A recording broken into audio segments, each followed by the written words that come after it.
नमः शिवाय। हर हर महादेव। शिव की कृपा आप पर और आपके परिवार पर हमेशा बनी रहे।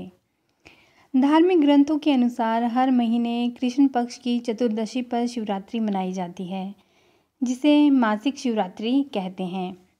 तो आज हम इस वीडियो में शिवरात्रि की कथा का ही वर्णन करेंगे और आप सब इस कथा का रस आस्वादन करेंगे।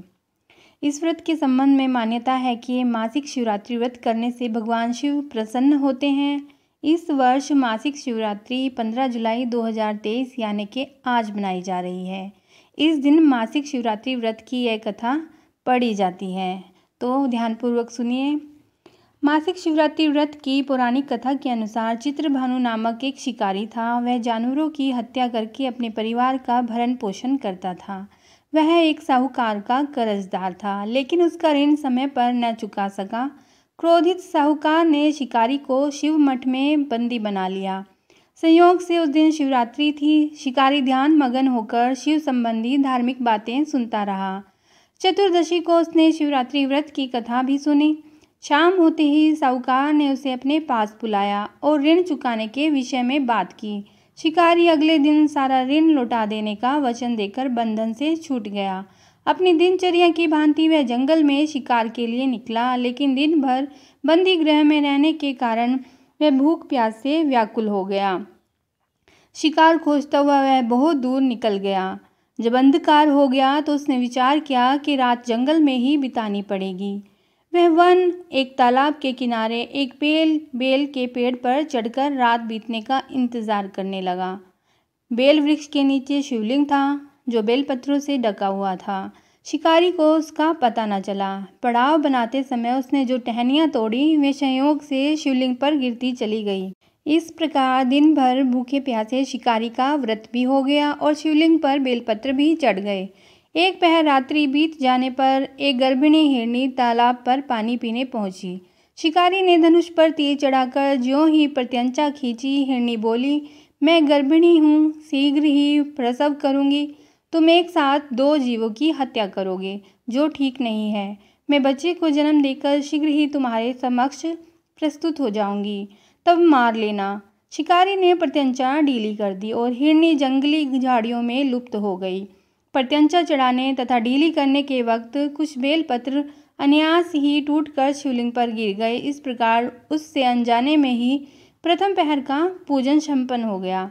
कुछ ही देर बाद एक और हिरनी उधर से निकली। शिकारी की प्रसन्नता का ठिकाना न रहा। समीप आने पर उसने धनुष पर बाण चढ़ाया। तब उसे देख हिरनी ने विनम्रतापूर्वक निवेदन किया, हे शिकारी, मैं थोड़ी देर पहले ऋतु से निवृत्त हुई हूँ। काम आतुर विरहिणी हूँ, अपने प्रिय की खोज में भटक रही हूँ। मैं अपने पति से मिलकर शीघ्र ही तुम्हारे पास आ जाऊंगी।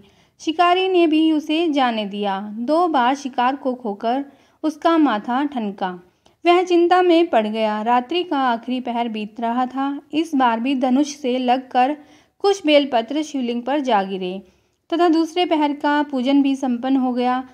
तभी एक अन्य हिरनी अपने बच्चों के साथ उधर से निकली। शिकारी के लिए यह स्वर्णिम अवसर था।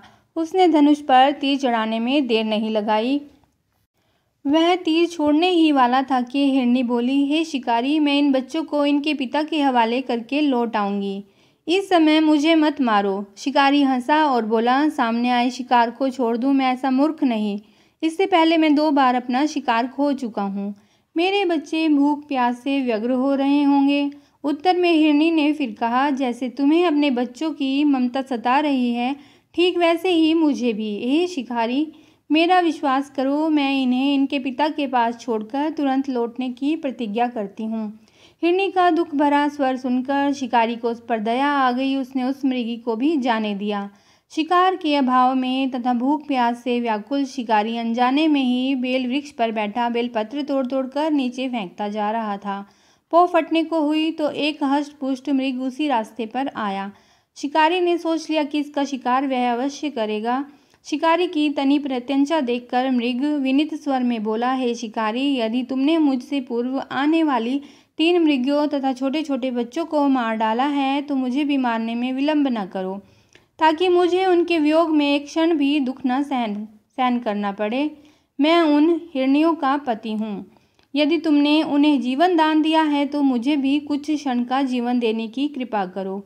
मैं उनसे मिलकर तुम्हारे समक्ष उपस्थित हो जाऊंगा। मृग की बात सुनते ही शिकारी के सामने पूरी रात का घटना चक्र घूम गया। उसने सारी कथा मृग को सुना दी। तब मृग ने कहा, मेरी तीनों पत्नियां जिस प्रकार प्रतिज्ञाबद्ध होकर गई हैं, मेरी मृत्यु से अपने धर्म का पालन नहीं कर पाएंगी। अतः जैसे तुमने उन्हें विश्वास पात्र बांधकर छोड़ा है, वैसे ही मुझे भी जाने दो। मैं उन सबके साथ तुम्हारे सामने शीघ्र ही उपस्थित होता हूँ। शिकारी ने उसे भी जाने दिया। इस प्रकार प्रातः हो गई। उपवास, रात्रि जागरण तथा शिवलिंग पर बेलपत्र चढ़ने से अनजाने में ही शिवरात्रि की पूजा पूर्ण हो गई। पर अनजाने में की हुई पूजन का परिणाम उसे तत्काल मिला। शिकारी का हिंसक हृदय निर्मल हो गया, उसमें भगवत शक्ति का वास हो गया। थोड़ी ही देर बाद वह मृग सपरिवार शिकारी के सामने उपस्थित हो गया ताकि वह उनका शिकार कर सके। किंतु जंगली पशुओं की ऐसी सत्यता, सात्विकता एवं सामूहिक प्रेम भावना देखकर शिकारी को बड़ी गिलानी हुई। उसने मृग परिवार को जीवन दान दे दिया। अनजाने में शिवरात्रि के व्रत का पालन करने पर शिकारी को मोक्ष और शिवलोक की प्राप्ति हुई। ऐसी महिमा है मासिक शिवरात्रि व्रत की। हर हर महादेव।